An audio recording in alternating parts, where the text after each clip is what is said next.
You've been in a relationship for long enough to know that there's that special week of the month that things get weird, that your survival skills are tested, right?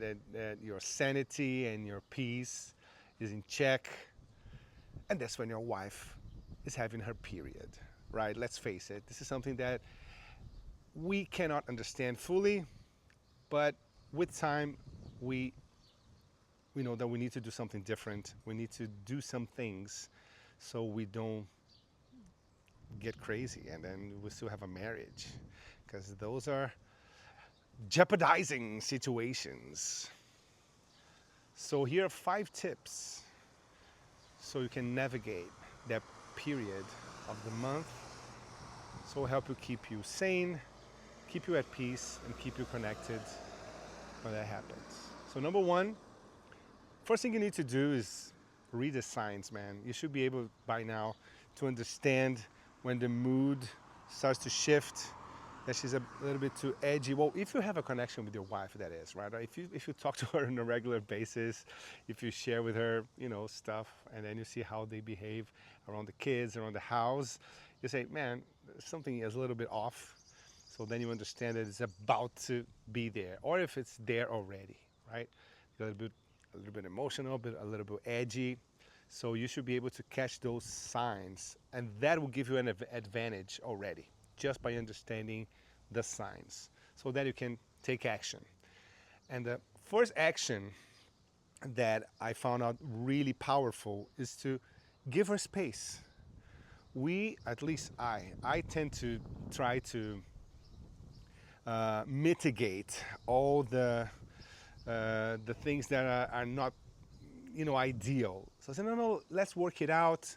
No, no, let me do something for you. Though, tell me what are you feeling? No, in this kind of period of the month, talking is not gonna work, right?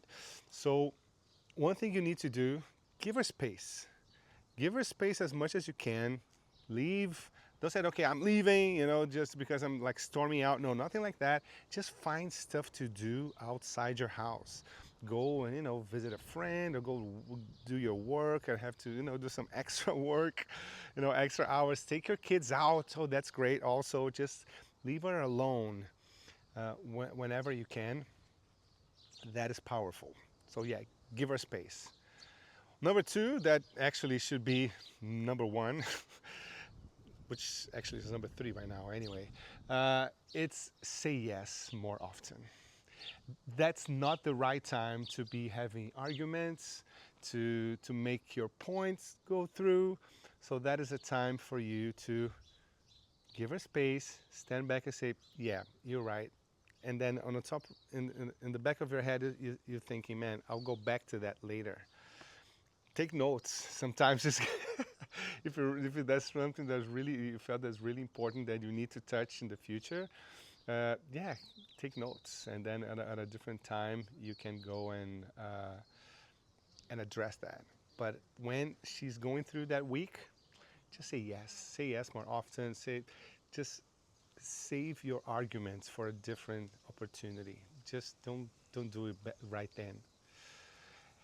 And then, of course, really important. Number four, keep her fed. Feed her good stuff, comfy food, especially red meat. I've seen videos on TikTok of girls saying that you know having a steak when they're having their period works miracles. So yeah, do that. If you know how to cook, or if you don't know how to cook, you can order some food for her so she won't have to cook. Especially preferably with red meat, if she eats meat, that is. That will help out. I mean, come on, man. They lose blood, tons of blood every month. We cannot understand how that feels, but at least one thing I can think is eating meat should definitely make you feel better. Red meat, that is. So yeah, feed her. And then finally, you act surprisingly nice. When she's not expecting you to be nice, you be nice, and then you do like a surprise massage, or you give her a gift or something. I know, like every month you have to spend money on a gift. Doesn't work like that, right? So you know that's not realistic, but just do something that will feel as a gift. Like you do a massage or something that she would do. Say no, I'll take care of it, and then because also that's also what I read and I've seen people talk about is that. Uh, they get really emotional as well because of hormones, right? This is something that again we don't understand. So there's like a tsunami of hormones going through her body. Well, that changes the way they feel, so they get more emotional, and that's for the bad and for the good stuff, right? So they will get more emotional towards you as well. They say, "Oh man, this guy's awesome. So good to have him by my side." And yeah, so just do a little massage, and then if you're really into it, you can go and for you can go for a strawberry milkshake, but that's a completely this is something that's completely, off topic. But anyway, if you know what I'm talking about, I'm sure you do, man. Come on, who never? Anyway, these are the 5 tips that will keep you sane and connected to your wife when she's having her period. So read the signs, give her space, say yes, feed her, and massage. Be nice, gift her. That'll be the trick. So that will help you navigate through those times and keep you sane and at peace. So if you relate to that, just tell me what is your tip that you have. What is your action when you're going about those moments of the month, which are quite tricky. So that's it for today. See you in the next one, talking about that stuff. Cheers.